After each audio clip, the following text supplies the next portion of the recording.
L'émission L'Entretien vous est présentée grâce au soutien de notre généreux sponsor et partenaire Amana Assurance. Amana Assurance, assurance de personnes, prévoyance, santé et voyage. www.amana.dz. Amana Assurance, lekum ou des azalekum.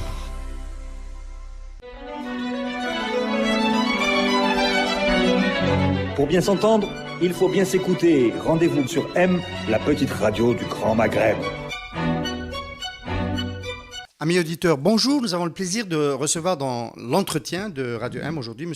Amin Khan, auteur et poète qui a lancé l'édition Nous Autres, éléments pour un manifeste de l'Algérie heureuse aux éditions Shihab. Amin Khan, bonjour. Bonjour. C'est pas la première fois que vous venez à Radio M puisque vous nous avez accompagnés une fois dans un café presse politique éminemment intellectuel. Bien très content de te recevoir, Amin. Également. Alors, c'est déjà le troisième opus de la série Nous Autres. Il y a eu Nous Autres tout court, qui est sorti en 2016, et puis vous avez enchaîné déjà avec 2 numéros. J'ai dit vous parce que j'imagine quand même qu'il y a un petit collectif derrière ce travail. Mais essentiellement, c'est toi qui es le responsable de la collection. Ça se passe comment? À quoi ça correspond d'éditer des éléments? Le deuxième, je peux le citer, Notre rapport au monde, apparu en 2017. Et puis tout de suite après, à l'occasion du Salon international du livre d'Alger, un troisième opus, Pensée.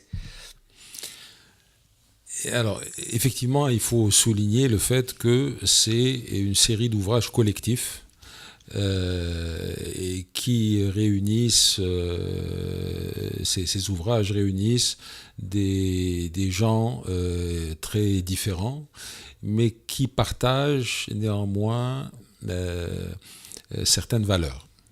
Et j'ai été interrogé souvent sur la signification de ce concept « nous autres », et j'ai eu à dire que c'était en fait une identité en construction. Certains pensaient que c'était un groupe d'Algériens, d'autres nous autres Algériens. En fait, nous autres désignent des gens qui soient en Algérie ou ailleurs, mais qui partagent le même attachement aux valeurs de liberté, de justice et de dignité. C'est essentiellement ça qui nous réunit. Et alors, la façon dont j'ai procédé, c'est que il y a un an et demi environ, j'ai contacté certaines personnes pour une certaine compétence qu'on leur reconnaît, même s'ils ne sont pas tous célèbres, etc. Mais donc des gens compétents et capables aussi de penser librement, parce que cet attachement à l'idée de liberté, on s'efforce de la concrétiser, y compris dans la démarche et dans la façon d'écrire. Amin Khan, tout de suite une question, parce que là, les conditionnalités pour figurer dans Nous Autres, quand on les met côte à côte comme ça fait quand même pas mal de conditions. Donc, partager des valeurs, liberté, dignité, justice, avoir une compétence, et puis être, entre guillemets, libre de suite pour penser librement, ça réduit pas le panel, tout ça? En Algérie, en 2017 Ça le réduit pas. Au contraire, ça m'a permis de révéler au public des personnes qui soit étaient extrêmement discrètes par le passé, soit, et c'est peut-être ma plus grande fierté, de faire écrire des gens qui ont commencé à écrire la première fois de leur vie à cette occasion, et alors qu'ils avaient dépassé l'auguste âge de 60 ans. Donc, je crois qu'il y a dans notre société notamment, il y a un grand potentiel, non seulement intellectuel, mais aussi d'attachement à ces valeurs que je citais, mais que ces gens-là n'ont pas nécessairement trouvé le cadre d'expression de ce qu'ils sentent, de ce qu'ils pensent. Voilà. Donc ça c'est une plateforme qui permet ce type d'expression. Alors, ça a commencé de la façon suivante. J'ai fait circuler un texte inaugural qui figure dans le premier volume de nous autres et qui dit en gros la chose suivante. C'est que nos sociétés, et il faut garder à l'esprit que je parle évidemment, j'ai un point focal primordial qui est l'Algérie, mais j'estime que, et si vous voulez, que ces problèmes que nous abordons concernant l'Algérie sont l'expression de problématiques universelles, en fait, qui se déclinent différemment selon le contexte. Donc, dans ce texte, il y a la proposition que nos sociétés sont contraintes par deux choses. Par la domination externe et domination interne, et par les archaïsmes. Et je disais que c'est des facteurs qui existent ailleurs, parce que si par archaïsme, je fais référence par exemple à la violence et à la misogynie, ce sont certainement des facteurs qui existent y compris dans les sociétés dites les plus avancées. Dans des proportions peut-être moindres ? Oui, qui se déclinent différemment selon le contexte historique, etc. Donc, alors, à partir du moment où nous sommes prisonniers de ces contradictions, la proposition donc, qui est faite, c'est qu'il y a un moyen de s'en sortir, il y a une voie, à condition de faire appel à la raison et à la volonté. Donc ce sont deux impératifs. Gramsci, hein ? Oui.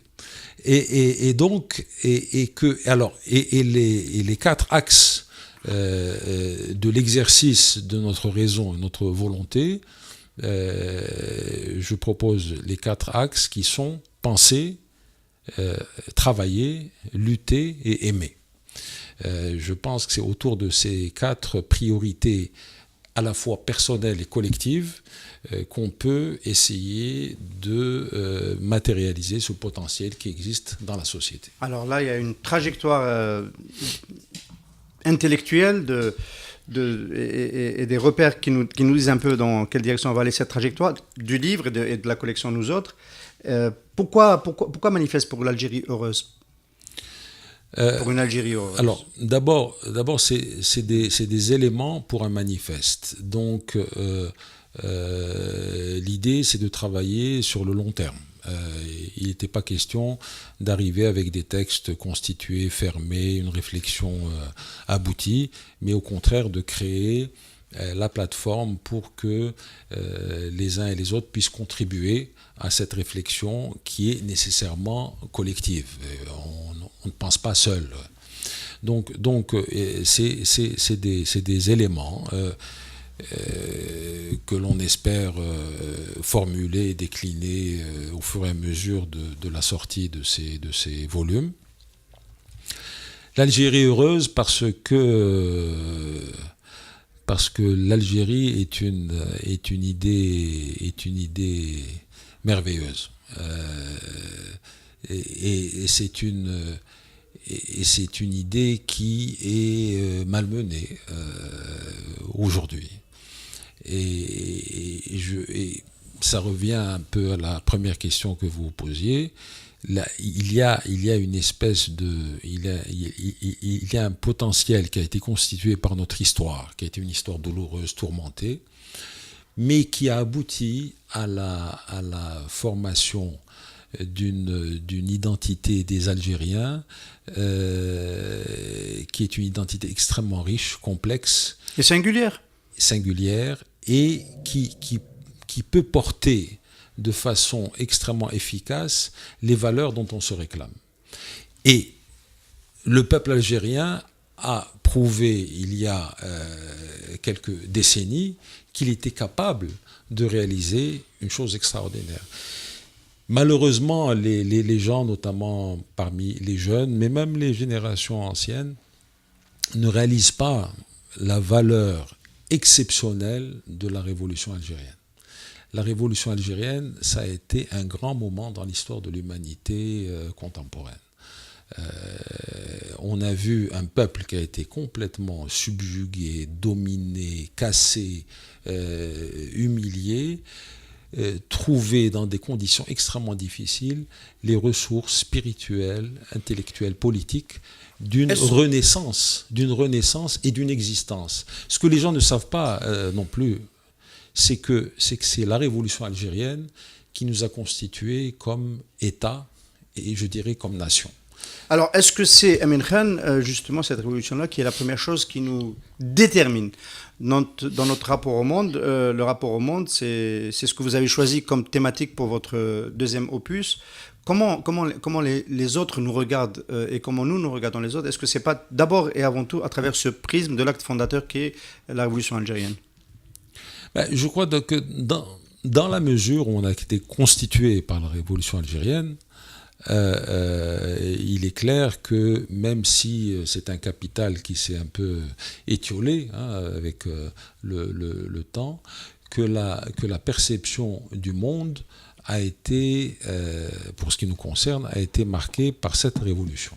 Ça a été on rencontre de temps en temps dans les générations plus anciennes, parmi les Arabes, parmi les Américains, les Yougoslaves ou les Africains, des gens qui ont été éveillés, dont la conscience a été éveillée par la révolution algérienne.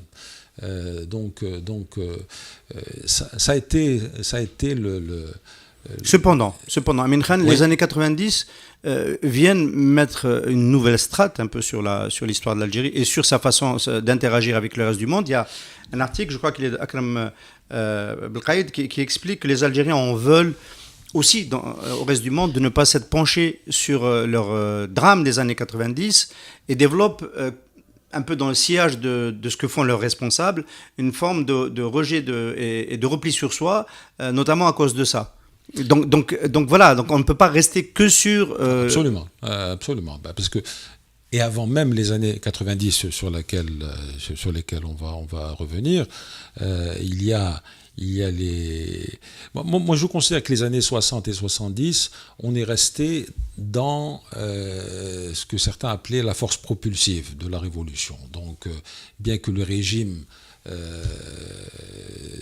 qui s'est instauré en 62 était d'une certaine façon en rupture par rapport à la révolution, il y avait quand même dans la société, dans le mouvement historique, une certaine continuité.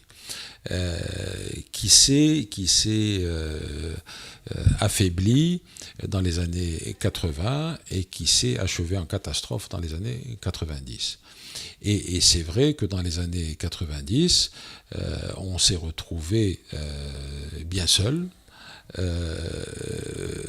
mais est-ce qu'il aurait pu en être autrement? Je ne sais pas. Parce que quand on examine aujourd'hui le discours sur l'antiterrorisme, etc., c'est un discours qui est essentiellement conçu ailleurs, mais qui ne part pas de nos préoccupations à nous, qui avons eu affaire au terrorisme.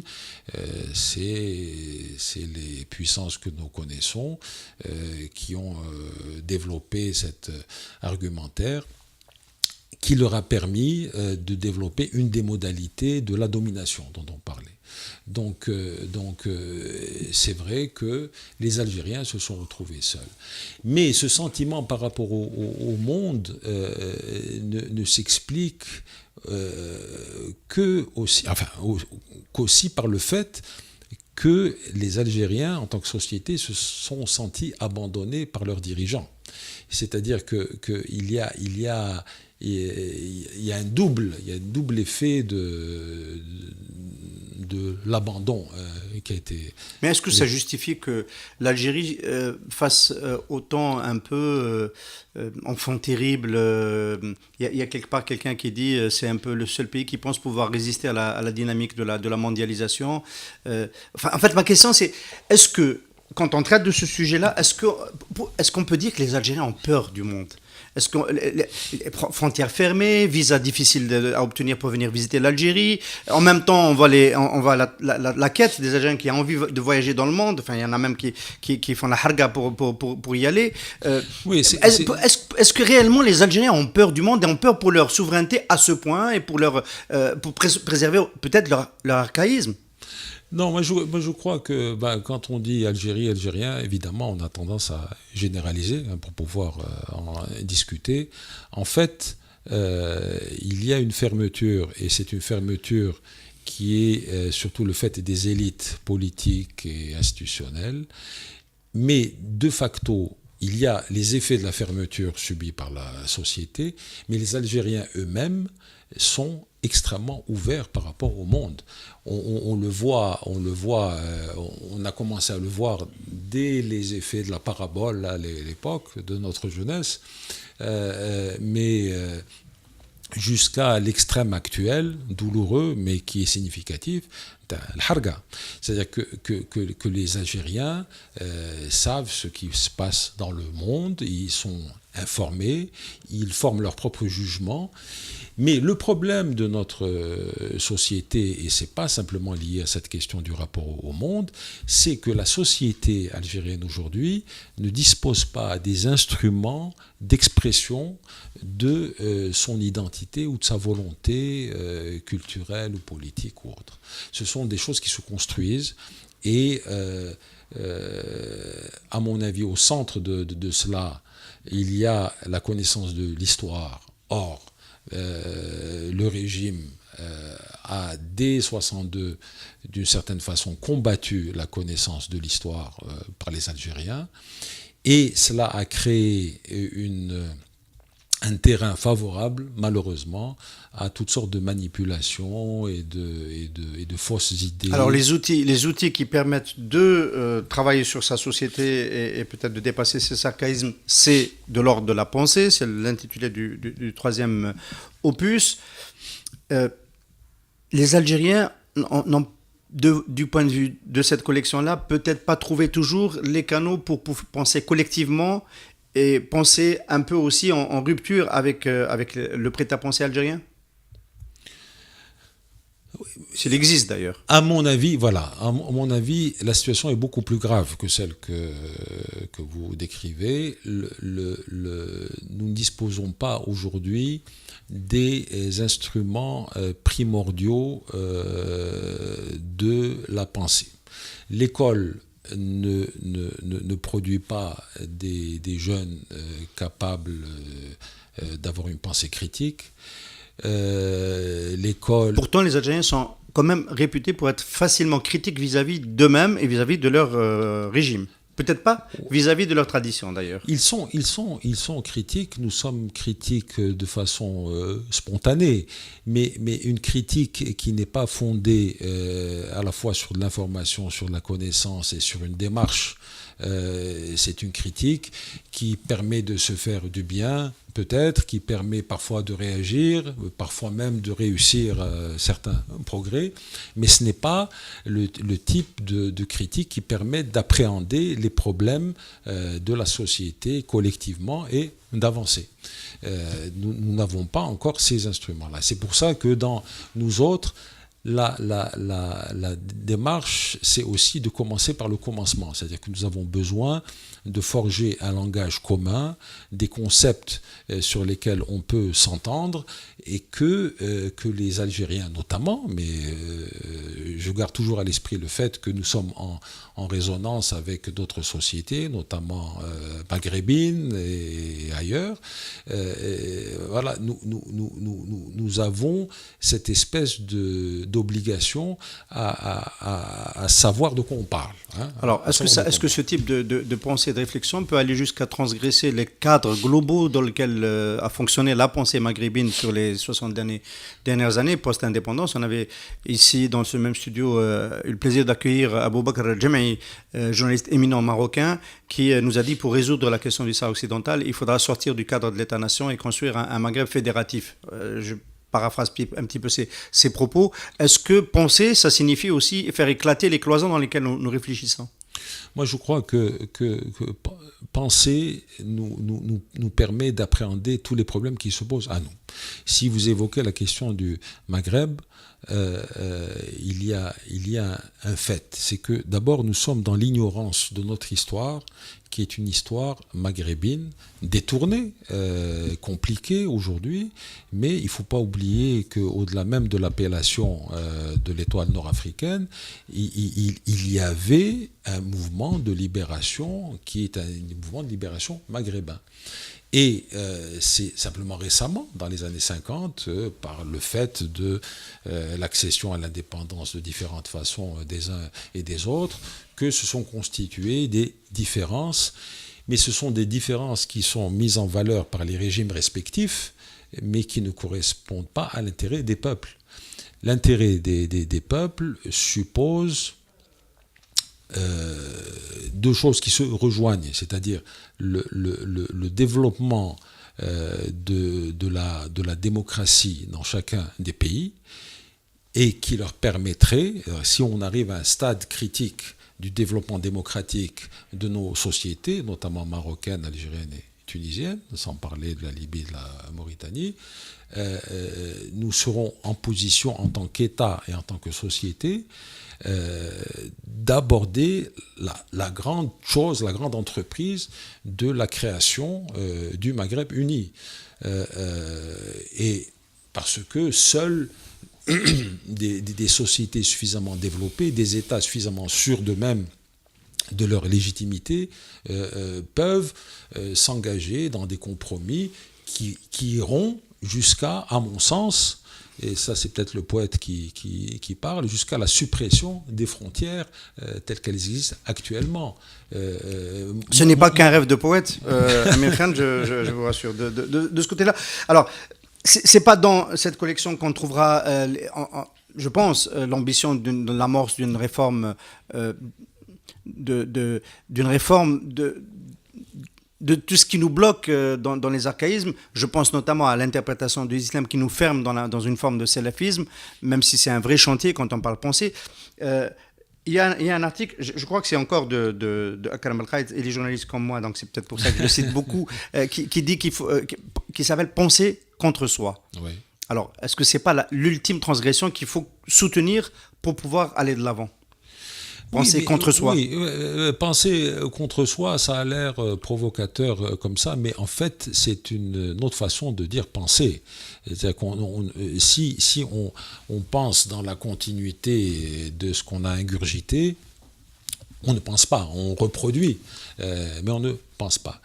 Nous avons l'obligation, si on veut survivre en tant que société, en tant que pays, nous avons l'obligation de penser. Et ça veut dire certaines ruptures. Vous connaissez bien l'histoire du mouvement national chez nous. Nous avons progressé par rupture, par d'abord l'acquisition de la connaissance qui est l'établissement dans les consciences d'un rapport au monde. On nous raconte que les militants PPA, qui n'avaient pas nécessairement une formation universitaire ou autre, avaient une connaissance, par contre, extrêmement juste de ce que faisaient les Irlandais, de ce qui se passait en Russie, etc. Ils savaient s'en inspirer. Amin Khan, vous dites un de vos auteurs, parce qu'il y a une collection d'auteurs, rappelle la saignée des années 90 des élites algériennes qui sont parties à l'étranger. Cette plateforme, est-ce que ce n'est pas aussi un moyen de pouvoir récupérer la connaissance, la compétence, le point de vue, le regard de cette partie des Algériens qui sont aujourd'hui dans la diaspora et qui peuvent nous aider à la fois à penser, à travailler, à lutter et à aimer, pour évoquer les prochains sujets, différemment. Moi, je pense que ce qu'on appelle la diaspora est une partie constitutive essentielle de l'Algérie et du peuple. Et ça ne serait que bon sens que de créer les conditions d'une implication efficace de la diaspora dans une perspective de développement. On prend le cas des Coréens du Sud, ils se sont développés notamment grâce à l'apport de la diaspora. Chinois. Les Chinois, quand on leur parle des dizaines de millions de Chinois qui sont à l'étranger, aux États-Unis, en Asie, etc., ils parlent d'eux comme de Chinois en formation à l'étranger. Il y a une conception, il y a une assurance dans ces cultures qui fait que il y a une sagesse aussi qui fait qu'on sait qu'un Algérien, même il peut aller se retrouver en Alaska, mais il est non seulement algérien et il peut apporter quelque chose à l'Algérie, à l'épopée de ce peuple. Le mouvement de libération chez nous, moderne, est né dans l'immigration. Aujourd'hui, vous diriez on manque d'assurance. On a absolument. On manque d'assurance. L'Algérie manque d'assurance. Ou en tous les cas, ces élites politiques manquent d'assurance. On a été cassé par les années 90. Ça a été une catastrophe. Les Algériens ont été traumatisés. Et je pense que les gens sont très sages parce qu'il y a beaucoup de choses qui sont rentrées, malheureusement, qui ne sont pas réglées, qui ne seront pas réglées à moins d'un travail important d'expression de ce qui a donné lieu au traumatisme, etc. Mais nous ne sommes pas en bon état sur un plan psychologique et sur un plan culturel. Alors le salut par la pensée, le salut aussi par le travail, c'est votre prochaine thématique. C'est le prochain thème, parce qu'une fois qu'on a engagé une fois qu'on est convaincu de la nécessité de penser et qu'on fait l'effort de penser, il faut traduire ça. Et le travail, il y a plusieurs dimensions. Il y a notamment le fait que un de nos grands malheurs, c'est que nous sommes dans une économie, une culture de la rente, et que si on veut passer un jour à une culture et une économie productive, il va falloir que le travail obtienne un autre statut. Je crois même penser que la question ne se pose pas comme ça. Si on doit penser un jour à passer, c'est maintenant. Oui. Il est clair qu'après les alertes que nous avons connues, mais c'est des alertes qui maintenant ont plusieurs années, mais on n'a pas l'impression qu'il y a une prise de conscience encore. Peut-être qu'il faut que les choses deviennent encore plus douloureuses, mais le travail, en tout cas, est la seule perspective pour la survie de notre pays, de notre région. Enfin, écoutez, on peut pas fonctionner en tant que pays si on n'a pas une école performante, des universités, si on produit pas de la science, si on produit pas ce qu'on mange.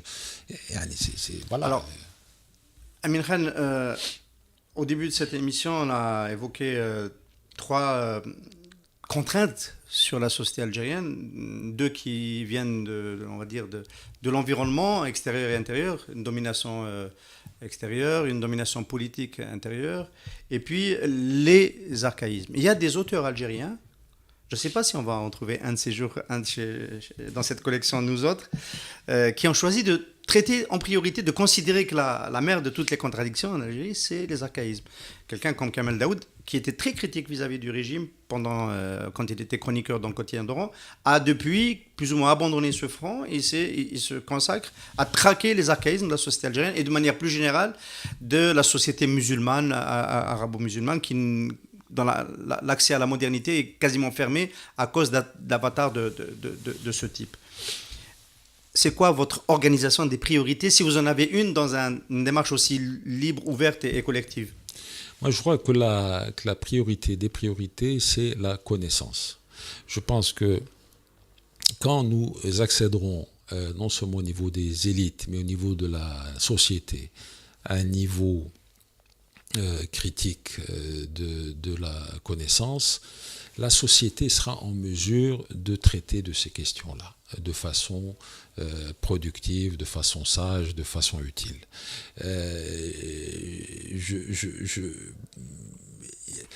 Exemple, on pourrait rester dans l'actualité parce qu'on est dans la radio, qu'on adore clasher sur l'actualité. Vous dites qu'il faut avoir la connaissance pour traiter de ce sujet délicat.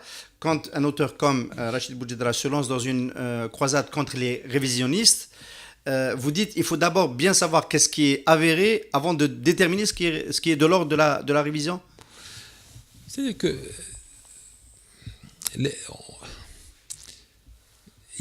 on a plusieurs problèmes.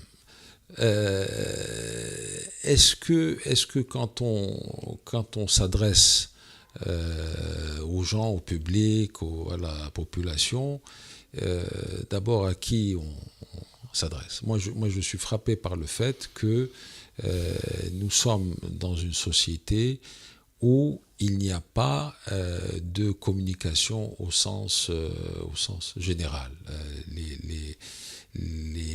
Les anciennes structures de communication, de sociabilité, etc., sont endommagées. Il n'y a pas non plus aujourd'hui encore d'institutions qui permettent le débat. Donc il y a, et les médias jouent un rôle, il y a la mise en exergue parfois de certaines prises de position, etc., etc. Mais il n'y a pas de débat. Il peut y avoir des polémiques, il peut y avoir des confrontations.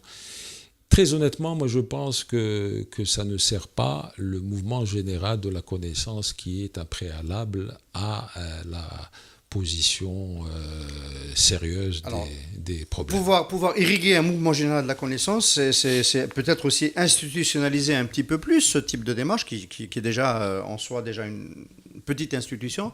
Le think tank, vous y pensez? Parce que ces productions-là peuvent faire sens dans un cadre de ce type. Oui, moi je pense que les formules think tank, cercle de réflexion, intervention dans les universités, dans les écoles, dans les associations, tout ce qui peut permettre la discussion est extrêmement utile. C'est pas sur la feuille de route pour le moment. Non, c'est-à-dire que là c'est une démarche artisanale. Moi, j'ai lancé cette histoire, j'ai contacté des gens qui ont bien voulu contribuer. Il y a des une maison d'édition, on peut le rappeler, les éditions Chihab. Il y a des gens qui sont venus. On a trouvé l'hospitalité de Chihab qui nous offre le cadre de la maison pour pouvoir évoluer librement de ce point de vue-là. S'il y a une réaction, parce que pour moi, les réactions sont marginales. Hein, donc c'est-à-dire non, c'est-à-dire que les lecteurs ne sont pas par milliers, etc., quoi. Donc si au bout d'un certain temps, il y a un débat qui prend forme, mais on ne peut pas aller plus vite que la musique, quoi. Dernière question, Amin Khan. On a bien compris avec cette démarche-là, nous autres éléments pour un manifeste de l'Algérie heureuse, nous ne sommes pas sur le temps politique. Le temps politique peut s'emballer en Algérie. À n'importe quel moment, oui. La démarche ne changera pas. Non, nous sommes sur le long terme. Nous pensons que le travail, y compris dans ses effets politiques éventuels, doit être un travail de fond et un travail de long terme. Ce que les gens, on avait commencé par ça, par l'évocation de la révolution. La révolution algérienne, ça a été le résultat du travail patient de militants qui étaient en petit nombre, mais qui ont travaillé pendant des décennies et des décennies à forger les idées et la démarche et les moyens d'une révolution qui a réussi. Donc, je crois qu'il ne faut pas... Évidemment, on est toujours frustré parce qu'à l'échelle de la vie humaine, pour notre génération notamment, on a le sentiment d'avoir parfois perdu notre vie. Passé son tour. C'est un gâchis. Enfin, quand on pense aux années 90, au moment où on aurait pu faire des choses extrêmement intéressantes pour le pays, malheureusement, le pays a été cassé. Donc voilà, il faut avoir la patience et la lucidité et la sagesse de considérer que les problèmes de fond ne se règlent pas comme ça. Il faut de l'investissement, il faut du travail, il faut réfléchir, il faut discuter, il faut penser et aimer aussi. Et l'amour est le facteur essentiel. Parce que si on ne s'aime pas, si on n'aime pas les autres, si on n'aime pas les autres peuples, si on n'aime pas les voisins, si on n'aime pas... si on ne s'aime pas soi-même. Si on ne s'aime pas soi-même, si on n'aime pas son peuple, si on n'aime pas son pays, si on n'aime pas son histoire, on ne fait rien du tout. Amin Khan, merci beaucoup. Merci d'avoir été notre invité aujourd'hui. Je rappelle, auteur, poète. Donc, vous dirigez la collection Nous Autres, éléments pour un manifeste de l'Algérie heureuse aux éditions Shihab. Merci. Merci à vous. L'émission d'entretien vous est présentée grâce au soutien de notre généreux sponsor et partenaire Amana Assurance. Amana Assurance, assurance de personnes, prévoyance, santé et voyage. www.amana.dz. Amana Assurance, lekum ou des azalekum.